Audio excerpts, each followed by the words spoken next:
esprit et corps.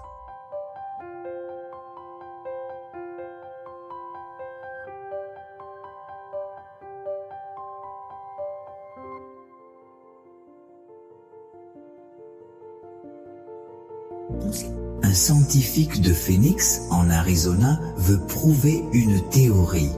J'ai besoin d'un bénévole pour me tenir au courant des conséquences. Il l'a enfin trouvé. Il est condamné à mort et sera exécuté sur la chaise électrique dans la prison de Saint Louis, dans le Missouri. Le scientifique propose ce qui suit au condamné. Il participera à une expérience scientifique consistant à lui faire une petite coupe dans le pouls, dans le but de faire couler son sang lentement jusqu'à la dernière goutte. Il a expliqué que ses chances de survivre étaient minces. Mais de toute façon, sa mort ne sera ni douleur ni souffrance. Il ne le remarquera même pas. Le condamné a accepté, car il vaut mieux mourir ainsi que sur la chaise électrique.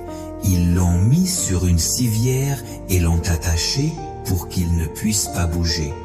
Ils lui ont ensuite fait une petite ouverture au poignet et placé une petite casserole en aluminium sous son aisselle.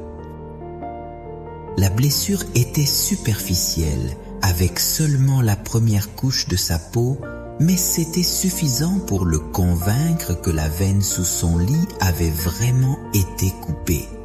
Il est placé dans un flacon de sérum muni d'une petite vanne qui régule la chute du liquide sous forme de gouttelettes dans le récipient. Le condamné pouvait entendre les gouttes d'eau et compter chaque goutte qu'il pensait être son sang. Sans que le condamné ne le voie, le scientifique a fermé la vanne et a permis à la goutte d'eau de diminuer dans le but de le faire croire qu'il manque de sang. Au fur et à mesure du temps, son visage a perdu sa couleur. Son rythme cardiaque s'est accéléré, provoquant une perte d'air dans ses poumons. Lorsque le désespoir atteint son apogée, le scientifique ferme complètement la valve et le condamné meurt d'un arrêt cardiaque. Le scientifique a réussi à démontrer que l'esprit humain observe strictement tout ce qu'il perçoit et qu'il l'accepte personnellement, qu'il soit positif ou négatif, agissant sur nos parties mentales et organiques. La Bible dit que l'esprit et le corps sont étroitement liés. Par exemple, un esprit triste dessèche les os et un cœur heureux est un remède. La santé du corps est étroitement liée à l'esprit. Par conséquent, il nous incombe de prendre soin de ces deux choses.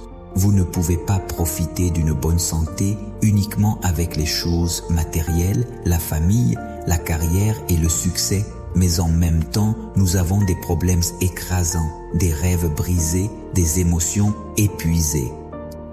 La santé mentale contribue beaucoup à la santé physique. Ainsi, pour rester en paix dans un équilibre constant, le Seigneur nous invite à aller vers lui et à trouver des choses. Le corps reflète la santé du corps grâce à la santé totale de l'esprit.